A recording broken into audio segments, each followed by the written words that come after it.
Hello students, आज के इस वीडियो में हम व्यष्टि अर्थशास्त्र से रिलेटेड एक टॉपिक का अध्ययन करेंगे जो प्रतियोगिता नामक चैप्टर से है। इस चैप्टर से हमने पहले भी पढ़ा है पूर्ण प्रतियोगिता किसे कहा जाता है, इसकी क्या विशेषताएं होती है। उसके बाद एकाधिकार किसे कहा जाता है, इसकी क्या विशेषताएं होती है, और एकाधिकार की स्थिति में मांग वक्र किस प्रकार का होता है, पूर्ण प्रतियोगिता की स्थिति में मांग वक्र किस प्रकार का होता है। इनका डिटेल अध्ययन हमने अपने पिछले वीडियो में किया है। उसी क्रम में आज के इस वीडियो में हम अपूर्ण प्रतियोगिता में से एकाधिकृत प्रतियोगिता किसे कहा जाता है, क्या इसकी विशेषताएं होती है, किस प्रकार का इस स्थिति में मांग वक्र होता है, इसका विस्तार से अध्ययन करेंगे। सामान्य रूप से हमने जब पूर्ण प्रतियोगिता देखा था तो पूर्ण प्रतियोगिता में एक कहा पूर्ण प्रतियोगिता की मुख्य विशेषता थी कि बहुत सारी फर्में होती है और उनमें आपसी प्रतिस्पर्धा के चलते किसी वस्तु का मूल्य संपूर्ण बाजार में समान रहता है और वस्तु जो होती है समरूप वस्तु होती है, अर्थात मात्रा व गुण में समान होती है। तब हमने इस बात का जिक्र किया था कि वास्तव में पूर्ण प्रतियोगिता एक काल्पनिक विचारधारा है, वास्तव में पूर्ण प्रतियोगिता पाई नहीं जाती है। इसी प्रकार से एकाधिकार की जब हमने बात की थी तो एकाधिकार बाजार की वह स्थिति है जिसमें किसी वस्तु का एक ही उत्पादक और विक्रेता होता है और वो ऐसी वस्तु का उत्पादन करता है जिसकी कोई निकट स्थानापन्न वस्तु नहीं होती है।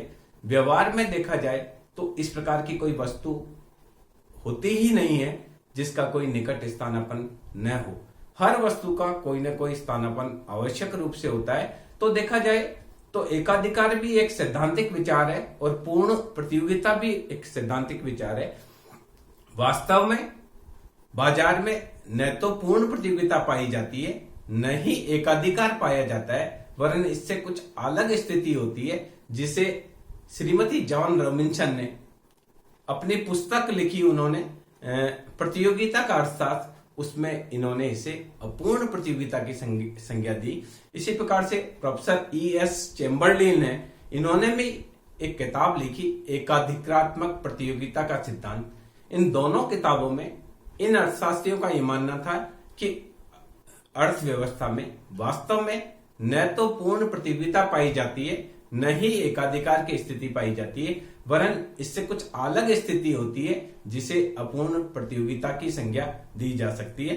क्योंकि अपूर्ण प्रतियोगिता में कुछ विशेषताएं ऐसी होती है जो पूर्ण प्रतियोगिता की होती है और कुछ विशेषताएं ऐसी होती है जो एकाधिकार की होती है। यानी एकाधिकार और पूर्ण प्रतियोगिता दोनों ही की विशेषताएं वास्तव में मार्केट में होती है। न तो वो पूर्ण प्रतियोगिता की सारी विशेषताएं होती है न ही एकाधिकार की सारी विशेषताएं होती है, अर्थात दोनों ही प्रतियोगिताओं का मिक्स रूप, मिश्रित रूप वास्तव में बाजार में विद्यमान होता है।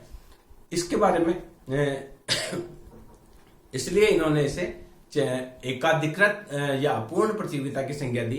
प्रोफेसर चैम्बरलिन ने एकाधिकृत प्रतियोगिता को या एकाधिकारात्मक प्रतियोगिता को परिभाषित करने का प्रयास किया। उनके अनुसार एकाधिकारात्मक प्रतियोगिता की धारणा अर्थशास्त्र की एक परंपरागत विचारधारा है और व्यक्तिगत कीमत या प्रतियोगिता के अंतर्गत या तो या एकाधिकार की व्याख्या की जा सकती है। क्या कह रहे हैं?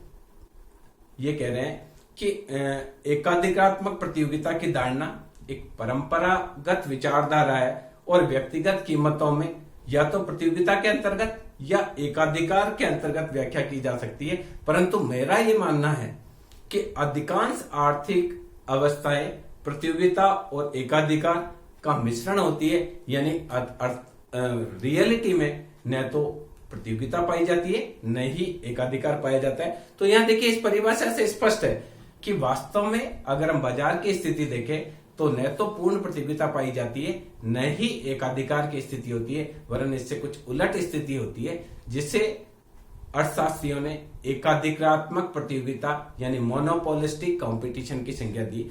हम कुछ बात करते हैं, इसकी विशेषताओं पर बात करते हैं कि एकाधिकारात्मक प्रतियोगिता की क्या क्या विशेषताएं हैं उसके बारे में हम बात करते हैं। तो देखिए, एकाधिकार पर प्रतियोगिता की हम विशेषताओं की बात करते हैं। तो पहली विशेषता, फर्मों की संख्या अधिक होती है। यानी देखिए, एक हम अपूर्ण प्रतियोगिता में बात कर रहे हैं एकाधिकारात्मक प्रतियोगिता। तीन प्रकार की अपूर्ण प्रतियोगिता होती है, दयाधिकार, अल्पाधिकार और एकाधिकारात्मक प्रतियोगिता। हम दयाधिकार को भी समझेंगे, अल्पाधिकार को भी समझेंगे अपने नेक्स्ट वीडियो में। इस वाले वीडियो में हम ये देख रहे हैं कि मोनोपोलिस्टिक कंपटीशन क्या होता है, एकाधिकारात्मक प्रतियोगिता क्या होती है। तो सबसे पहली चीज इसमें इसकी विशेषता है, पहली चीज फर्मों की संख्या अधिक होती है। ये इस प्रतियोगिता में कोई भी फर्म आ सकती है और कोई भी फर्म जा सकती है। बहुत सारी फर्में होती है, हर फर्म का प्रोडक्ट अलग होता है। तो सबसे पहली चीज ये है कि जैसे पूर्ण प्रतियोगिता में कोई भी फर्म आ सकती है, कोई भी फर्म जा सकती है, उसी प्रकार से एकाधिकारात्मक प्रतियोगिता में भी कोई भी फर्म आ सकती है और कोई भी फर्म जा सकती है। हर फर्म, बहुत सारी फर्में होती है, तो हर फर्म का इस प्रतियोगिता में बाजार का शेयर बहुत ही कम होता है। एक फर्म 1% बाजार का या 1.5% या आधा प्रतिशत शेयर रखती है।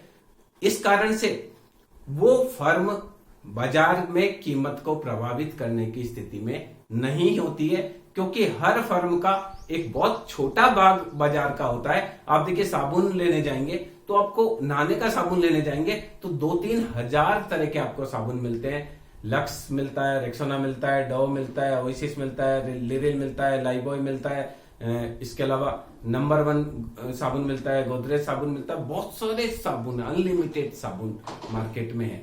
तो एक साबुन का मार्केट शेयर बहुत ही कम होता है। तो ये ऐसी प्रतियोगिता है जिसमें बहुत सारे बेचने वाले होते हैं, बहुत सारे खरीदने वाले होते हैं और हर विक्रेता का बाजार शेयर बहुत ही कम होता है। बहुत सारी चीजों में एकाधिकृत प्रतियोगिता होती है। आप पेट्रोल लेने जाएंगे तो बहुत सारे पेट्रोल पंप वाले मिलेंगे, अखबार लेने जाएंगे तो कई तरह के आपको अखबार मिल जाएंगे, आप बिजली का कोई इक्विपमेंट लेने जाएंगे तो कई तरह के मिल जाएंगे। आप सपोज कीजिए खाने की कोई वस्तु लेने जा रहे हैं तो बहुत सारी मिल जाएगी, बिस्किट आपको बहुत सारे मिल जाएंगे, ब्रेड कई तरह के मिल जाएगी। तो ये सारी चीजें एकाधिकृत प्रतियोगिता में आती है, क्योंकि इन सभी मार्केट में कोई भी फर्म आ सकती है और कोई भी फर्म जा सकती है और हर फर्म का मार्केट का शेयर बहुत ही कम होता है। ये पहली विशेषता इसकी एकाधिकृत प्रतियोगिता की है। दूसरी चीज देखेंगे कि पहली चीज फर्मों की संख्या अधिक होती है। दूसरी चीज हम देख सकते हैं, फर्मों को आने जाने की स्वतंत्रता होती है।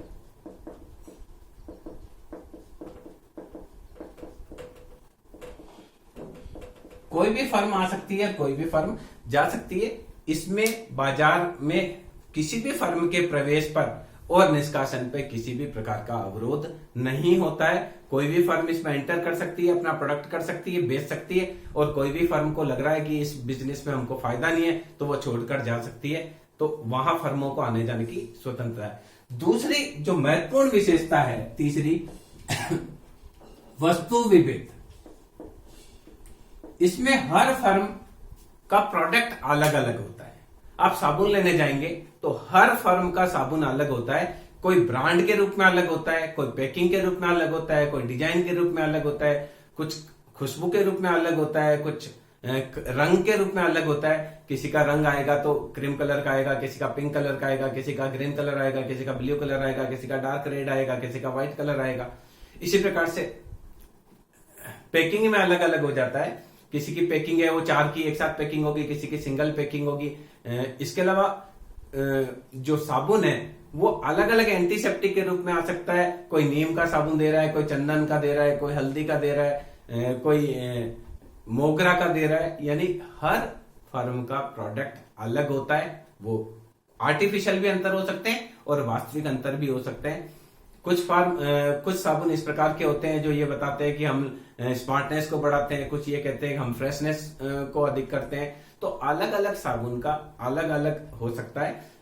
गुणवत्ता में अंतर हो सकता है, पैकिंग में अंतर हो सकता है, डिजाइन में अंतर हो सकता है, बिक्री के बाद सेवाओं में अंतर हो सकता है। यानी इस प्रतियोगिता में हर फर्म का प्रोडक्ट अलग होता है और एक ही फर्म बहुत सारे प्रोडक्ट भी बनाती है। आप देखिए पंतजलि का साबुन लेने जाएंगे तो देखिए एलोवेरा का साबुन आपको मिल जाएगा, पंतजलि का हल्दी का मिल जाएगा, पंतजलि का चंदन का मिल जाएगा, कई प्रकार के पंतजलि के साबुन है। इसी प्रकार से लक्स के भी कई प्रकार के साबुन है। तो यहाँ इस प्रतियोगिता की जो मेन विशेषता यह है कि यहाँ वस्तु विभेद होता है। दूसरा, ट्रेडमार्क के आधार पर भी विभेद हो सकता है। पैकिंग के आधार पर कोई कंपनी है जैसे हिंदुस्तान लीवर लिमिटेड है, वो अपना ट्रेडमार्क यूज करती है। गोदरेज कंपनी अपना ट्रेडमार्क यूज करती है। पतंजलि अपना ट्रेडमार्क यूज कर सकती है। इसी प्रकार हिंदुस्तान लीवर लिमिटेड है, वो अपना ट्रेडमार्क यूज करके अपना प्रोडक्ट बनाता है। तो यहाँ पहला अंतर पैकिंग, रंग और डिजाइन में हो सकता है। दूसरा, ट्रेडमार्क में अंतर हो सकता है, पेटेंट का किसी का अधिकार हो सकता है, उसके अंतर हो सकता है। तीसरा जो अंतर इसमें पैदा किया जाता है वो विज्ञापन के माध्यम से पैदा किया जाता है। यानी इस प्रतियोगिता में भारी मात्रा में विज्ञापन किया जाता है और हर फर्म ये विज्ञापन के माध्यम से ये सिद्ध करने का प्रयास करती है कि मेरा प्रोडक्ट दूसरे प्रोडक्ट से अलग है, और अगर उपभोक्ता ने मेरा प्रोडक्ट नहीं लिया तो वह बहुत बड़े फायदे से वंचित हो जाएगा। इस प्रकार इस प्रतियोगिता में बहुत ही अधिक प्रतिस्पर्धी विज्ञापन किया जाता है। गला काट प्रतिस्पर्धा विज्ञापन में ली जाती है और सुबह से शाम तक उपभोक्ताओं को बार बार अपने प्रोडक्ट के बारे में बताकर उसके अचेतन मन में यह सेट करने का प्रयास किया जाता है कि उसका प्रोडक्ट बहुत अच्छा है। आप सुबह से टीवी देखेंगे तो हर जगह आपको ये जो विज्ञापन दिखता है, उन विज्ञापन में अधिकांश वस्तुएं इस प्रकार की होती है जो एकाधिकृत प्रतियोगिता में उत्पादित की जाती है। जितने भी साबुन है, जितने भी बिस्किट है, जितने भी शैम्पू है, जितने भी कॉस्मेटिक्स है, सारे के सारे एकाधिकृत प्रतियोगिता बाजार है। इसके अलावा देखिए, इसके अलावा कुछ कार्य कौशल के अंतर भी कर सकते हैं, साख सुविधाओं में अंतर भी कर सकते हैं। कुल मिलाकर हर कंपनी ये प्रयास करती है कि मेरा प्रोडक्ट दूसरे प्रोडक्ट से अलग है और इन जितने भी प्रोडक्ट है उसमें सबसे बेस्ट प्रोडक्ट उसी के द्वारा बनाया जा रहा है। ये प्रयास हर कंपनी के द्वारा किया जाता है और हर कंपनी की एक अलग अलग स्ट्रेटेजी होती है। कुछ सुंदरता के लिए, जैसे आप साबुन बनाने की हम बात कर रहे हैं, तो कुछ ये प्रूव करेंगे कि हमारा जो प्रोडक्ट है वो कोमल त्वचा रखेगा, कुछ ये कहेगा कि हमारा प्रोडक्ट बहुत फ्रेशनेस देगा, कुछ कहेगा हमारा प्रोडक्ट कीटाणुओं से सुरक्षा रखेगा। यानी हर फर्म के विज्ञापन की भी एक अलग स्ट्रेटजी होती है, उस हिसाब से विज्ञापन किया जाता है। अगला देखिए, मांग वक्र इसका भी गिरता हुआ होता है।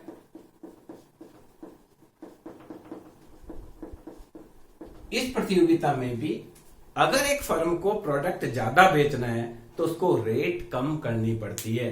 कोई भी फर्म, बहुत सारी फर्में हैं, आपस में प्रतिस्पर्धा है, इस कारण से कोई फर्म अगर अपना प्रोडक्ट ज्यादा बेचना चाहता है तो उसको अपनी गुणवत्ता को सुधारना पड़ता है और कीमत को कम करना पड़ता है। तो यहां चूंकि ज्यादा बेचना है, अगर वस्तु की इकाई ज्यादा बेचनी है तो कीमत कम करनी होती है। इस कारण एकाधिकार की तरह इसमें भी मांग वक्र गिरता हुआ होता है, पर यहाँ मांग वक्र के गिरने की स्पीड एकाधिकार की तुलना में कम होती है।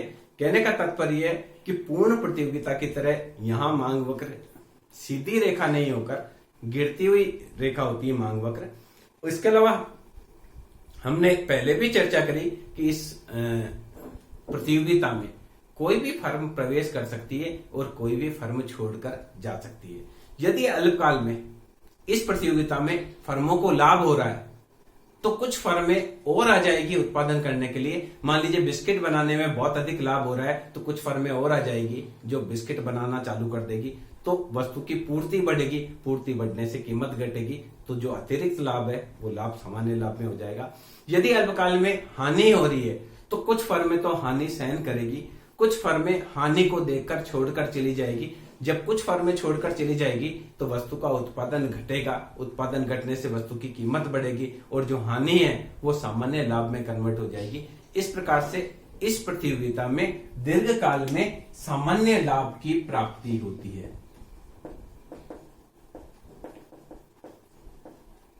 देखिए, जहां पर भी फर्मों को आने जाने की स्वतंत्रता होती है।